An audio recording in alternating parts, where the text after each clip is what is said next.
야곱과 에서의 상봉인데 그 이유는 뭐냐? 이 야곱이 20년 동안 삼촌 라반의 집에 있다가 결국에는 자신을 원수로 생각했던 에서, 형이죠. 그 에서와 만나는 그런 장면입니다. 그 만나는 그 장면, 얼마나 이 야곱에게서는 그동안 참 답답하고 그동안 어떻게 할까, 또 에서를 만나면 어떻게 내가 대처해야 될까, 많은 고민과 어려움이 있었지 않습니까? 근데 그 상봉의 과정을 어떻게 그려내고 있는지, 그 가운데 우리가 배울 수 있는 은혜가 무엇인지 그것을 나눠보도록 하겠습니다. 자, 먼저 첫 번째로는 하나님과의 관계가 먼저다라는 것을 우리가 먼저 볼 수가 있습니다. 우리 4절 말씀을 여러분의 성경에서 찾아서 한번 같이 보도록 하겠습니다. 창세기 33장 4절입니다. 에서가 달려와서 그를 맞이하여 안고 목을 어금 맞추어 그와 입 맞추고 서로 우니라. 아멘. 이렇게 말씀하고 있습니다. 두 사람은 이 만나기 전에 많이 살기가 등등했겠죠. 에서는 자신의 장자권을 빼앗아간 야곱을 어떻게든지 잡아가지고 결판을 내야 되겠다 이런 생각을 했을 테고, 또 야곱은 에서를 만나는 것이 얼마나 걱정됐겠습니까? 그런데 이 4절에 보니까 에서가 달려와서, 먼저 달려왔대요. 그를 맞이하여 안고 목을 어금 맞추어 그와 입 맞추고 서로 울었다, 이렇게 이야기를 하고 있습니다. 어떻게 그렇게 둘 사이가 눈물을 흘리는 사이가 되겠습니까? 바로 이 야곱이 이전에 우리가 전주에 나눴던 야복나루에 있었던 그곳에서 그 천사와의 씨름을 통해서 야곱이 어땠습니까? 하나님을 만났죠. 하나님과의 관계 회복이 딱 이루어지니까 이 원수 같았던 그 에서, 자신을 평생 따라다녔던 그 형과 오히려 기쁨으로 재회하는 그런 일들이 일어나게 되었다라는 것이죠. 그래서 인간의 모든 문제, 사실 이 모든 문제는 하나님과의 바른 관계가 세워지지 않을 때 이 파괴되는 경우가 상당히 많이 있다라는 것이죠. 우리가 이 하나님을 경외하는 사람들과 함께하는 이유가 바로 그거예요. 하나님을 경외하는 사람과 교제하고 함께하는 것이 참 귀한 게 뭐냐면 하나님 중심이기 때문에 나의 주장보다 하나님의 생각이 무엇인지를 먼저 생각하고 그런 배려나 이런 것이 다르다라는 것이죠. 왜냐? 사람과 사람은 항상 이렇게 서로 부딪히는 그런 것이 있지만 하나님을 경외하는 자들은 어떤 그 관계 가운데 하나님을 안에 모심으로 말미암아 이 상황 가운데 하나님께서 무엇을 하기 원하시는지, 하나님께서 기뻐하시는 것이 무엇인지 이렇게 하나님께 기도를 통해서 하나님의 음성을 듣고 행하는 경우가 많기 때문에 그렇다라는 것이죠. 그래서 이 야곱도 어때요? 이 천사와의 그 씨름을 통해서 하나님과 그 뜨거운 만남이 있었어요. 하나님의 얼굴을 봤다고 그랬잖아요. 그 하나님의 얼굴을 본 그 경험으로 말미암아 그 하나님의 얼굴을 본 그 야곱은 그 에서를 볼 때에 하나님의 얼굴을 본 그 충만함으로 에서를 바라봤다라는 것이죠. 그래서 그 에서 또한 하나님께서 이끌어 주시고 인도해 주셔서 서로 감격으로 만남을 이루어지게 하셨다라는 것입니다. 그래서 사람들은 자기 마음의 주체가 자기다 이런 생각을 많이 하죠. 그러나 그 마음의 자유의지, 물론 하나님께서 주셨지만, 그러나 이 각 사람의 마음, 이것을 그래도 움직여 주시고 역사해 주시는 분, 그분은 하나님이시다라는 것을 우리가 성경에 곳곳에 보면 알 수가 있어요. 그 예가 출애굽기에 이 바로왕이 그렇죠. 이 바로왕의 강팍해됨, 이것은 어떻게 됐습니까? 바로왕이 이미 강팍함이 있었지만 그러나 그 강팍함마저도 하나님께서 사용하신 거예요. 그래서 피재앙, 개구리재앙, 이재앙 막 이렇게 파리재앙 계속 이렇게 되잖아요. 그런데 이 바로의 마음이 강팍해 하셨더라 이런 구절이 있어요. 하나님께서 강팍해 하신 거예요. 이 강팍해 했다라는 건 뭡니까? 하나님께서 그 마음을 주장했다라는 것이죠. 이 바로의 마음은 강팍하게 하나님께서 주장하신 것이고, 에서의 마음은 어떻게 돼요? 야곱의 마음을 용서하도록 주도하셨다라는 것이죠. 그러니까 하나님은 각 자유의지를 인정하시지만 그 가운데서도 하나님은 자기의 뜻을 이루기 원하신다라는 것이죠. 아브라함이 아비멜렉에게 아내를 빼앗겼죠. 그런데 아비멜렉에게는 이 아내를 빼앗았다, 누이라고 했으니까 당연히 빼앗았죠. 그런데 하나님께서 어떻게 돼요? 밤에 꿈에 나타나잖아요. 그래서 아비멜렉에게 경고를 하죠. 그래서 아비멜렉의 마음이 수그러진 거예요. 아비멜렉은 그 자유의지 가운데 아브라함에 대해서 좋은 마음이 없었는데 하나님께서 나타나셔서 그렇게 하신 거다라는 거죠. 왜 그랬습니까? 아브라함이 기도의 사람이기 때문에 하나님께서 그렇게 역사하셨다라는 것이죠. 그래서 하나님은 전능하시기 때문에 각 사람의 마음을 이끄시고 돌보시고 살피실 수 있는 그런 분이다라는 것이죠. 그래서 우리는 어떤 사람과의 관계에 있어서 그 무엇보다 중요한 것은 하나님과의 관계가 가장 우선적이 되어야 된다라는 것이죠. 그래서 이 잠언 16장 9절에도 사람이 여호와를 기쁘시게 하면 그 사람의 원수라도 그로 더불어 화목하게 하시느니라 이렇게 말씀하고 계시죠.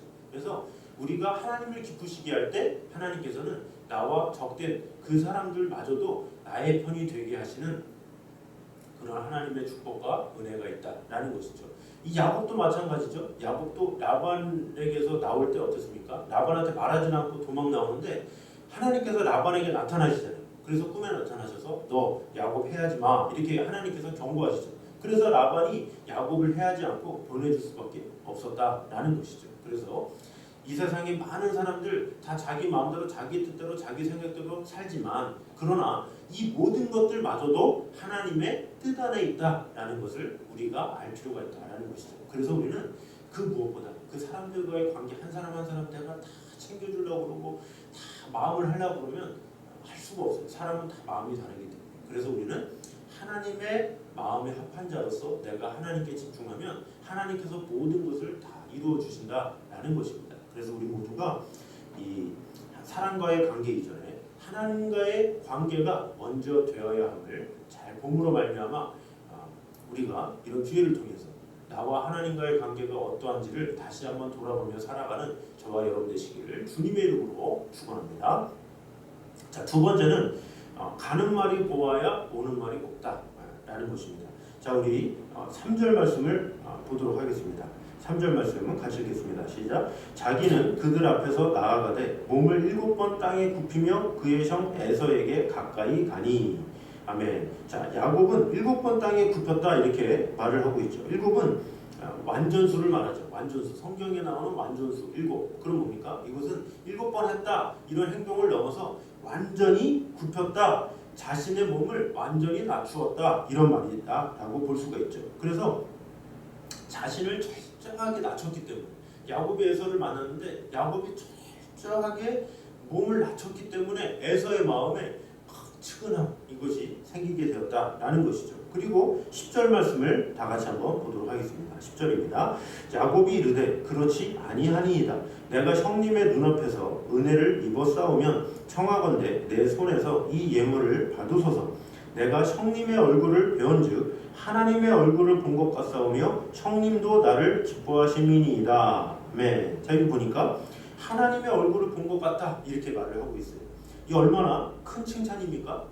우리가 웃는 얼굴에 침 못 뱉는다 이런 말이 있는 것처럼 대부분의 분쟁은 어디서 시작되느냐? 먼저 소리치면 시작되는 거예요. 먼저 소리치면 거기서부터 뭐야 막 그러면서 같이 티격태격 싸우게 된다라는 것이죠. 그래서 우리는 항상 상대를 존중하면서 살아가야 될 필요가 있다는 거죠. 내가 상대를 존중하고 내가 상대를 배려하면 그 상대도 나를 존중하고 배려하게 돼 있어요. 그러나 내가 상대를 무시하고 내가 상대를 깔보면 그 상대도 당연히 나를 무시하고 깔볼 수밖에 없는 거예요. 그래서 우리는 항상 사람을 세워주고 돌봐주고 또 그를 이해해주는 것 그것이 필요하다라는 것이죠. 우리 기독교 안에도 이 교단이 많잖아요. 근데 그 교단이 많으면 대부분 이렇게 세미나하고 뭐 이런 집회들을 가끔 해요. 그러면 각 교회 그 다른 교단에 있는 목사님들이나 이렇게 만날 때가 있어요. 근데 그 목사님들을 만날 때 처음부터 나와 좀 맞지 않는다 그렇다고 해서 그 교단에 대해서 그 교단이 무슨 문제 있잖아요 막 그러면서 얘기를 하면 서로 신경이 곤두서요. 그러면 서로 자기 교단을 막 변호하기 시작해.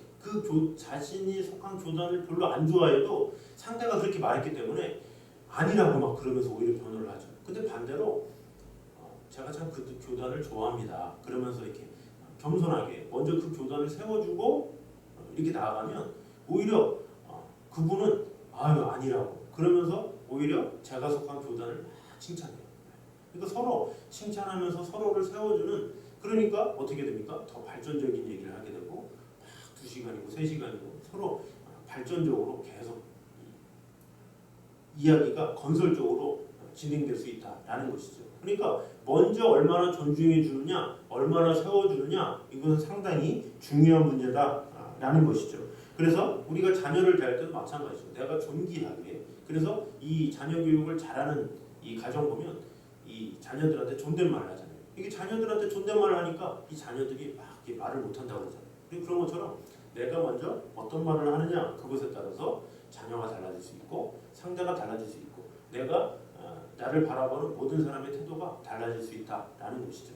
지금 뭐 각 뉴스 보면 이 교회에 대해서 얼마나 많은 여러 가지 안타까운 그런 일들이 있습니까? 그런데 그런 가운데 어떤 분을 보니까 뭐 이렇게 국민청원으로 이렇게 올렸다고 해요. 죄송합니다. 기독교인이라서 죄송합니다. 막 그러면서 예, 그런 분들도 봤는데, 근데 사실 어떻게 보면 기독교인의 막 그런 뭐 이런저런 변명과 수많은 얘기하는 것보다 차라리 그런 것이 좋겠다 이런 생각이 들어요. 왜? 먼저 내가 낮춰졌기 때문에 상대가 그걸 푸는 거예요. 경계를 푸는 거죠.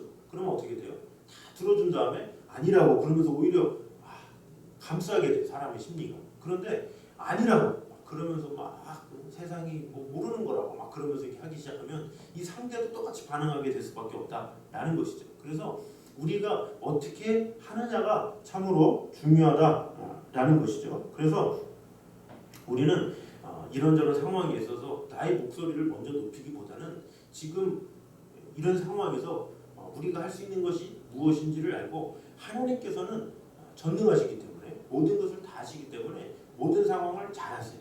그래서 하나님께서 결국 선을 이루시는 분이에요. 자, 요셉에게 있어서 보디발의 집에 가서 가정 총무가 됐어요. 그러면 상당히 지위가 높죠. 그런데 그 아내로 말미암아 아내가 요셉 일로 와봐. 그래서 이 뭔가 이렇게 안 좋은 관계를 하려고 했는데 요셉이 도망가죠. 그런데 그 요셉이 그 아내의 그 손을 뿌리치고 도망간 다음에 어떻게 했습니까? 요셉은 변명하지 않았어요. 그것에 대해서 말구발구 막 얘기하지 않았다라는 거죠. 당신의 아내가 막 이렇게 얘기하지 않았어요. 그냥 묵묵히 그냥 보디발이 그냥 하는 대로 감옥에 갔어요. 그것이 바로 그리스도인이다라는 것이죠. 가만히 있었으니까 하나님께서 그냥 감옥으로 갔어요. 얼마나 억울해요. 근데 그 억울한 상황에서 그냥 1년, 2년 거기서 억울하다 나를 풀어달라 막 소리 지르고 변호하고 막 이렇게 한 것이 아니라 그냥 가만히 하나님께서 이끄시는 대로 하나님과 동행하며 나아갔더니 하나님께서 때와 맞게 술관한 장과 떡건한 장을 오게 하시고 또 술관한 장이 그 꿈의 해몽을 통해서 잊어버려서 또 2년 뒤에 바로왕이 꿈을 꾸게 하시고 하나님께서 일을 이루시는 거예요. 그래서 우리 기독교가 부당하게 뭐 이런 것 같다 뭐 이런 거 구차하게 말하는 것보다 우선 가장 중요한 게 뭡니까? 이 코로나19가 물러가는 게 중요하기 때문에 우리는 하나님께서 일하실 것을 믿고 지금 처한 상황에서 최선을 다하고 또 최선을 다하는 것에 대해서 또 높이고 또 위로해주고 함께하는 것, 그것이 필요하다라는 것이죠. 아까도 예배 직전에 그 구청 직원이 왔었어요. 와가지고 사실 이렇게 교회들 돌아다니면서 다 체크하고 뭐 붙이고 다니고 이렇게 하면 안 됩니다 막 얘기하는 것 얼마나 힘들겠습니까? 그분도 주일날 와가지고 일하는 날도 아닌데 와가지고 한다는 게. 그래서 제가 수고하십니다 그러면서 이렇게 고생 많으십니다 이렇게 얘기를 하죠. 뭐 그것에 대해서 왜 교회에 와가지고 뭐 이럴 필요가 있습니까?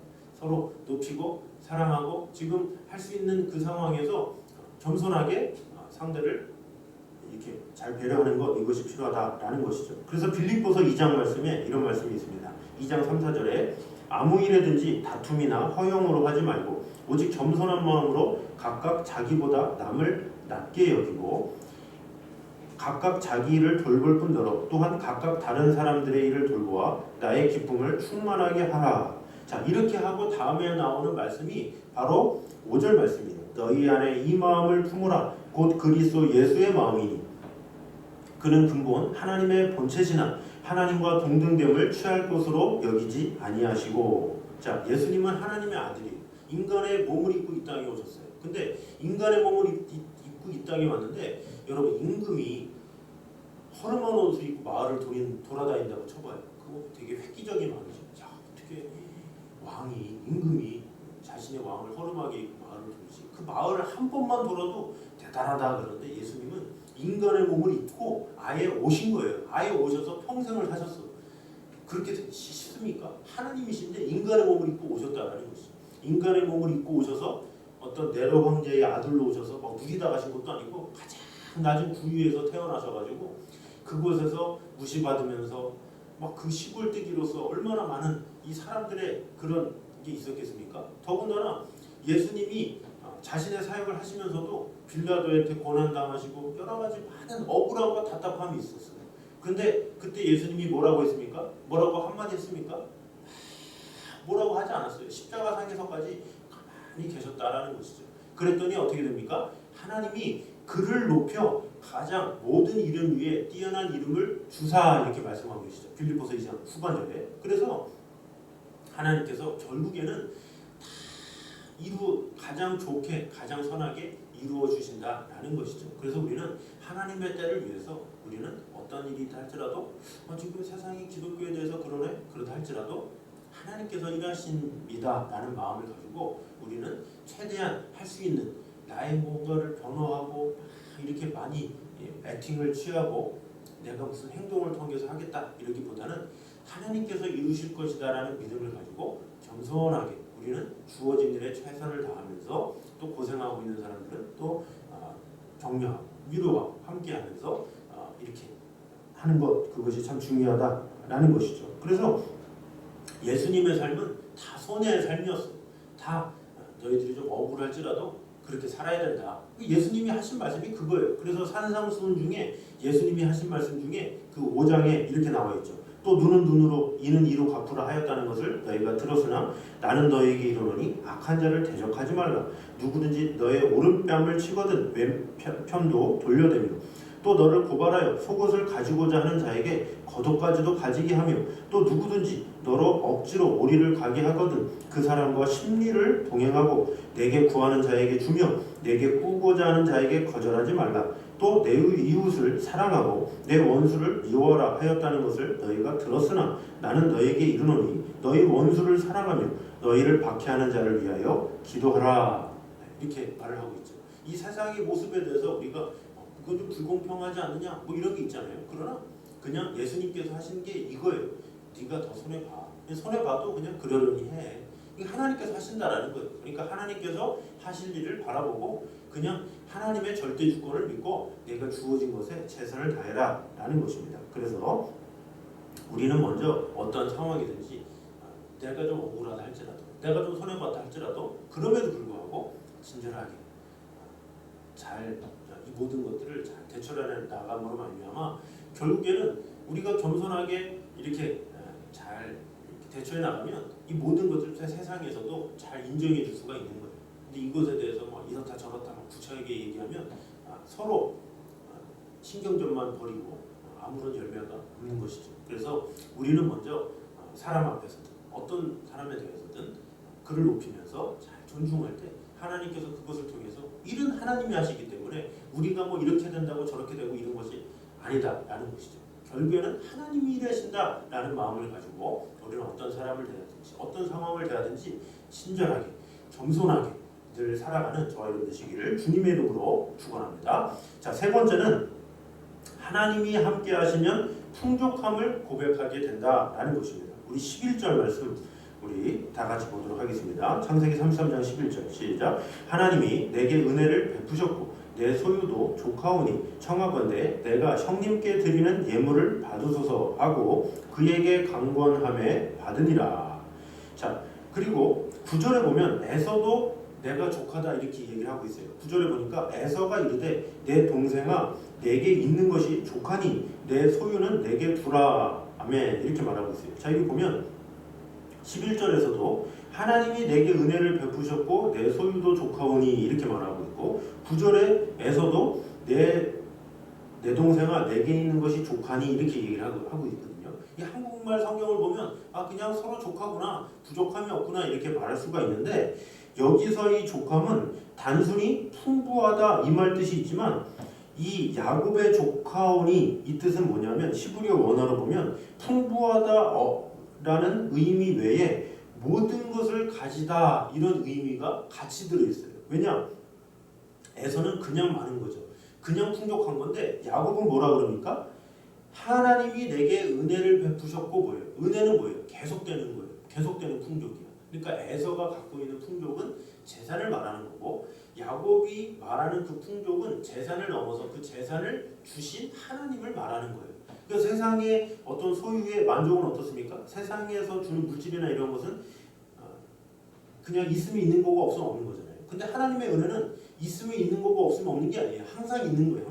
항상 충만한 거예요. 그것이 야곱은 있다라고 얘기하는 거예요. 그래서 하나님의 은혜가 내게 있사오니 내가 족합니다 라는 것은 하나님의 은혜가 끝이 없습니다. 하나님의 사랑은 변함이 없기 때문에 나는 풍족합니다. 이렇게 고백한 것이다 라는 것을 볼 수가 있다 라는 것이죠. 그래서 다윗이 시편 23편에 뭐라 그럽니까? 여호와는 나의 목자시니 내가 부족함이 없으리로다. 아멘. 이렇게 말씀하고 있죠. 여호와가 나의 목자시니까 나는 부족함이 없다라는 것이죠. 내게 무엇이 있기 때문에 부족함이 없는 게 아니라 여호와가 나의 목자라는 그 이유 하나만으로 나는 부족함이 없습니다. 이런 고백을 한 것이다 라는 것이죠. 그래서 진정한 복된 자는 누구냐? 소유에 있지 않다라는 거죠. 내가 무엇을 가졌기 때문에 복되다 이것이 아니라 하나님께서 나를 부자 되게 하셨다 복되도다 이것이 아니라 하나님이 나와 함께 하시기 때문에 복됩니다. 이것이 진정으로 복된 자다라는 것이죠. 그래서 하나님이 나와 함께 하시는 것 이거 뭡니까? 하나님의 것, 아버지의 것이 나의 것이 되는 거예요. 그것이 진정한 복된 자요. 하나님께서 나를 사용하시고 은혜 주시는 그런 일이다 라는 것이죠. 그래서 내가 얼마나 가졌느냐 이게 중요한 게 아니에요. 내가 조금 가졌다 할지라도 그 모든 것들을 다시금 주실 수 있는 분이 하나님이시기 때문에 그 하나님과 내가 함께 하느냐 그것이 진정으로 복이고 그것을 하나님께서 사용해 주시고 은혜 주시고 함께 하신다라는 것이죠. 그래서 어떤 사람들은 이렇게 얘기를 해요. 이 한국교회가 지금 예배를 왜 못 드리게 하느냐. 예배를 못 드려서 우리는 예배를 빼앗겼다. 예배를 사수해야 된다. 이런 주장을 하기도 하죠. 그러나 그렇지 않아요. 물론 교회당에서 예배하는 거 귀하죠. 우리가 교회당에서 예배할 수 있을 때 그때는 열심히 나와서 예배하는 게 가장 귀하죠. 그러나 지금 상황은 그렇지 않아요. 지금 상황은 전염병의 상황이잖아요. 서로의 건강을 지켜줘야 되는 상황이고 서로를 배려해줘야 되는 상황이기 때문에 이것은 특수한 상황이에요. 그러니까 우리가 이스라엘 백성들이 옛날에 그 로마의 황제의 그 핍박을 받을 때가 있어요. 그때는 아무 이유 없이 그냥 예배드리면 잡아갔죠. 그때는 그냥 무조건 너네 예배드리면 사자굴에 들어가 막 하면서 했죠. 그때는 예배 사수는 당연히 해내겠죠. 그때는 그냥 아무 이유 없이 폭정에 의해서 한 거니까. 그러나 이것은 바이러스에 의해서 서로 건강을 위해서 하는 것이기 때문에 이것은 다른 문제다라는 거죠. 이것을 가지고 예배 사수냐 안 하냐라는 것도 문제가 있고 중요한 것은 우리가 예배당에서 못 드린다고 해서 예배를 못 드립니까? 그렇지 않다라는 거죠. 비대면 예배는 허가한다 그랬어요. 자, 비대면 예배는 허가한다라고 할 때 사실 가장 우리는 충만할 수 있어요. 왜냐? 우리는 우상을 믿는 게 아니거든요. 만약에 우리 하나님이 우상이다 그러면 비대면 예배는 말이 안 돼. 왜? 우상은 내 앞에 있어야 되거든요. 그래서 내 앞에 있는 우상에게 내가 절하고 엎드려야 그게 예배가 되기 때문에 우상 숭배자들은 비대면 예배하면 말이 안 돼.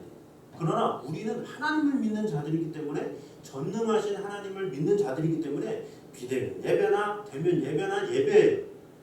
자, 그 예를 들어보겠습니다. 요한복음 4장에 보면 사마리아 여인이 나오죠. 이 사마리아 여인들은 열등감이 있어요. 왜? 예루살렘에는 유대인들이 가서 거기서 예배를 드린다 하는 그런 게 있어요. 그런데 예수님이 뭐라고 하십니까?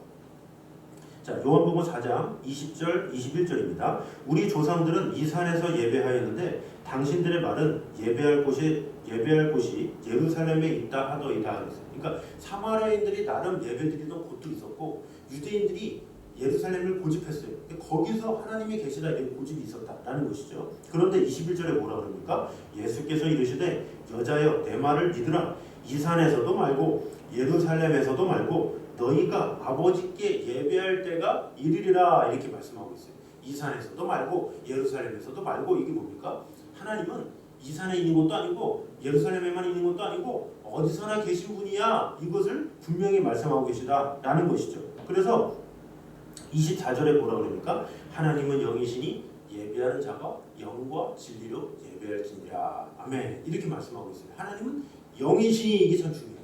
영은 뭐예요? 어디서나 계신 거예요. 교회만 계십니까? 가정에도 있고 직장에도 있고 내 마음속에 계시고 어디서나 계신 분이다 라는 것이죠. 그 어디서나 계신 분 앞에 내가 영과 진리로 드릴 때 하나님은 받으신다 라는 것이죠. 내가 예배당에 있어도 꾸벅 졸면서 아무 생각 없이 있으면 하나님이 안 받으시고, 내가 가정 안에 있다 할지라도 내가 영과 진리로 드리면 하나님께서 받으신다 라는 것이죠. 그래서 어디서나 계신 분이 하나님이시기 때문에 우리는 하나님의 임재를 한계시키면 안 돼요. 그래서 왜 교회에서 예배를 못 드리냐? 어쩔 수 없잖아요. 어쩔 수 없기 때문에 우리는 비대면을 통해서 하나님을 만날 수 있다는 거죠. 하나님은 우상이 아니에요. 자꾸 막 무조건적으로 뭐 이건 지켜야 되고 이런 것은 자꾸 하나님을 교회만으로 구속시키는 거예요. 하나님은 교회만 계신 분이 아니니까요. 교회뿐만 아니라 가정에도 계시고 이 나라도 계세요. 청와대에도 계세요. 다 계신 분이에요. 영존하시는 그 하나님이죠. 그 하나님이 다 보고 계시는 거예요. 누가 입술로 하나님 앞에 잘못하는 거 다 보고 계시고 알아서 심판하실 거예요. 하나님이 하시는 거예요. 우리는 뭐예요? 비대면 가운데서도 영과 진리로 하나님을 만나는 것, 그것이 참으로 중요한 문제다라는 것이죠. 그래서 이 세상이 다 예배를 막아도 우리가 하나님을 향한 사람은 막을 수가 없는 거예요. 세상이 아무리 막아도 우리가 이 영이신 하나님을 왜 못 만납니까? 감옥에서도 만날 수 있고 어디서나 만날 수 있고 항상 만날 수 있는 분이 하나님이시다라는 것이죠. 왜? 하나님은 살아계시기 때문에 그렇다라는 것이죠. 제가 군대에 있을 때도 이 GOP에 있었어요. GOP에 한 6개월 동안 있으면 예배를 못 드려요. 예배를 드리려면 본부 중대로 이렇게 걸어가지고 가야 되는데 그것도 군종 목사님이 본부로 오셔야 갈 수 있는 거예요. 그러면 예배 못 드리면 없는 겁니까? 하나님이 살아계시지 않는 겁니까? 그래서 제가 하나님 앞에 기도를 했어요. 주여, 예배를 드리고 싶은데 어떻게 합니까? 그래서 어떤 주는 얘기해서 군종 목사님 우리 소대에 오게 해달라고 해서 그 목사님을 불러서 예배도 드리고, 그러다가 하나님께서 감동을 주셨어요. 네가 예배하면 되지 않느냐. 그래서 제가 뭐 특별한 직분도 있었고 그냥 군종이었죠. 군종. 그래서 제가 소대원들을 불러서 주일날 오전에 예배를 드렸어요. 그리고 근무가 만약에 주일 오전이다 그러면 오후라도 아이들 이 병사들을 불러서 예배를 드렸어요. 그러니까 하나님은 항상 계시기 때문에 내 마음 가운데 얼마나 진실된 마음이 있느냐, 그러면 하나님께서는 어떻게든 예배를 드리게 하시고 은혜를 주셨다라는 것이죠. 그래서 어떤 장소나 상황에 절대 국한되지 않는 분이 바로 하나님이시다라는 거예요. 그래서 우리는 이런 상황에서 풍족합니다. 하나님이 함께 계셔서 감사합니다. 이런 고백이 있어야 돼요. 지금 이런 상황 가운데 비대면이기 때문에 우리가 어때요? 요즘에 우리가 새벽마다 어떻게 돼요? 말씀을 보내잖아요. 우리가 그동안 교회 못 나오셨던 분들 이 기회로 인해서 우리가 새벽에 말씀 한번 들으시고 한 번 더 큐티 한번 하시고 기도 한번 하시고 얼마나 좋아요. 그리고 수요예배 때 못 나오셨던 분들 이번 기회로 통해서 링크를 보면서 같이 은혜 나누고 또 금요일날 또 링크를 통해서 예배를 드리고 얼마나 귀합니까? 그 가운데 우리는 풍성하게 하나님을 충분히 만날 수 있다라는 것이죠. 그래서 하나님은 상천하지 어느 곳에서나 다 계신 곳이다라는 것이죠. 밤에도 계시고 낮에도 계시고 잘 때도 계시고 졸 때도 계시고 어느 곳에나 항상 계시는 그 분이시기 때문에 우리가 그 전능하신 하나님 앞에 우리가 얼마나 내가 그 하나님이 나의 하나님을 알고 인정하며 그 풍족함을 누리며 사느냐, 그것이 중요하다라는 것이죠. 그 하나님을 내가 믿고 그 풍족함을 누리면서 사는 사람이 있고, 어떤 사람은 자꾸 하나님을 우상시 여겨가지고 교회에만 있어. 교회에서 안 들으면 안 돼. 막 그러면서 그것 때문에 막 마음 쪼개가고 막 그러면 그 하나님을 자꾸 이곳에 한계를 지는 거예요. 이스라엘 백성들이 늘 한 게 그거예요. 성막 만들어가지고 그곳에 하나님이 있는 것처럼. 다윗이 이 성전을 질러버려요. 내가 있는 곳은 처소가 있는데 하나님이 지을 처소가 어디냐고 막 그러는데 다윗의 마음은 나름 좋았잖아요. 근데 하나님이 뭐라고 해요?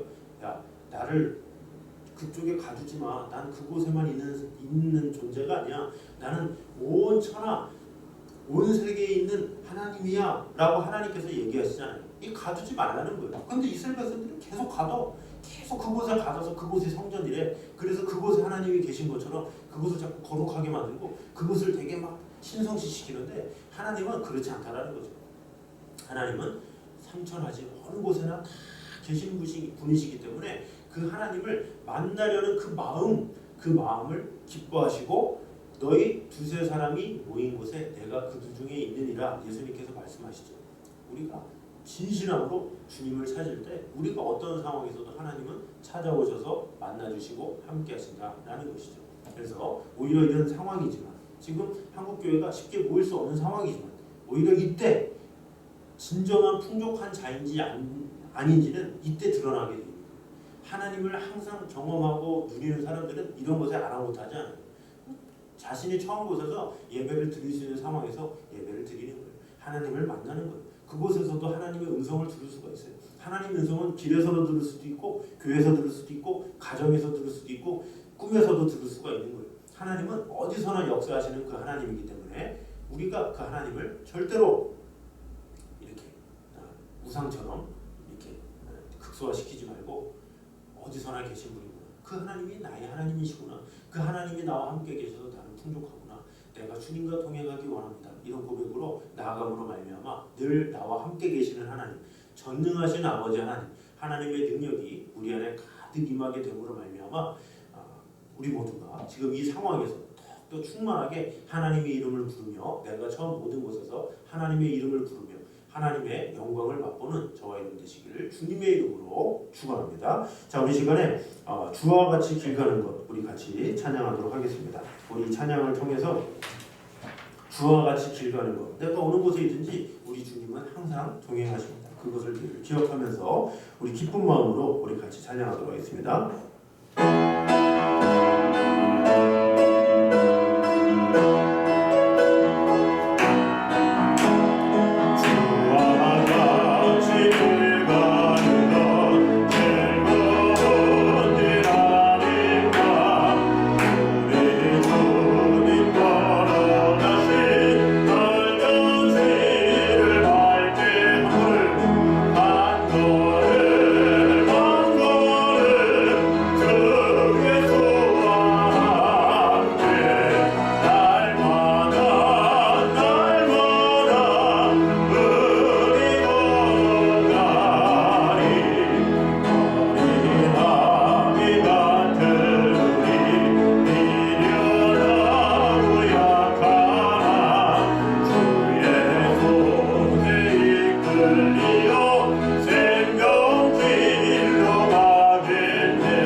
우리가 같이 기도할 때에 주님, 우리 주님이 나와 함께 하심으로 풍족한 삶을 살게 해주신 은혜를 감사드립니다.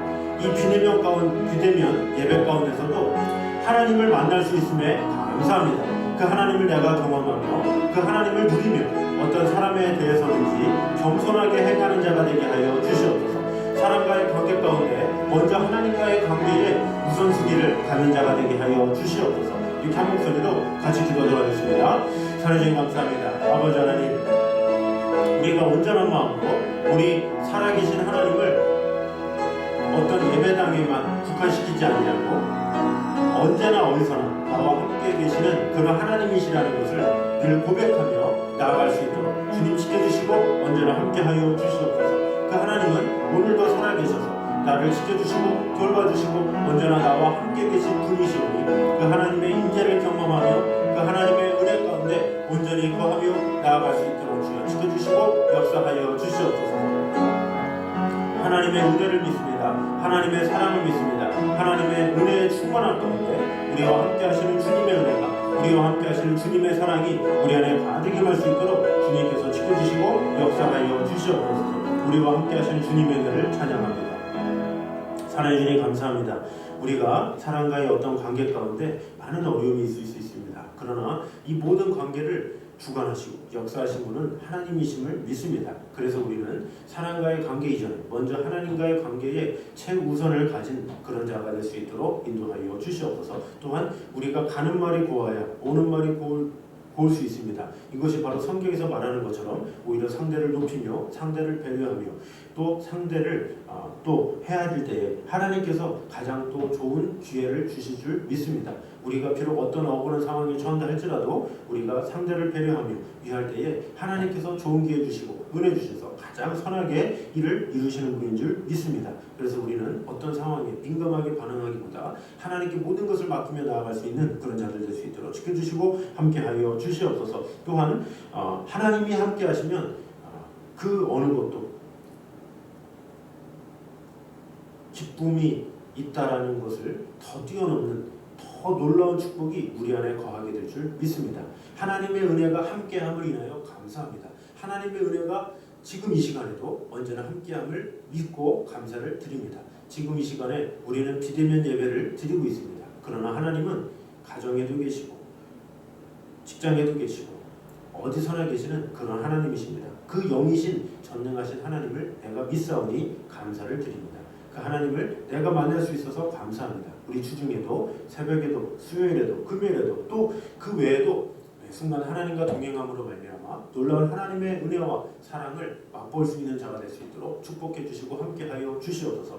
이 어려운 상황 가운데서도 우리 주님은 항상 함께 계시오니 어디서나 함께 계신 그 하나님 앞에 오늘도 나아가 영과 진리로 주님 앞에 드려짐으로 말미암아 놀라운 하나님의 축복을 누리기에 부족함이 없도록 지켜주시고 함께하여 주시옵소서. 이제는 우리 주 예수 그리스도의 은혜와 아버지 하나님의 무한하신 사랑과 성령님의 교통하심이 늘 우리와 함께 계셔서 늘 우리와 동행하기 원하시는 우리에게 가장 풍족한 은혜를 주기 원하시는 그 하나님을 믿는 우리 모든 성도들 가운데 각 가정마다 늘 역사하시는 하나님의 사랑이 가득 임하게 되기를 주님의 이름으로 간절히 축원하옵나이다. 아멘.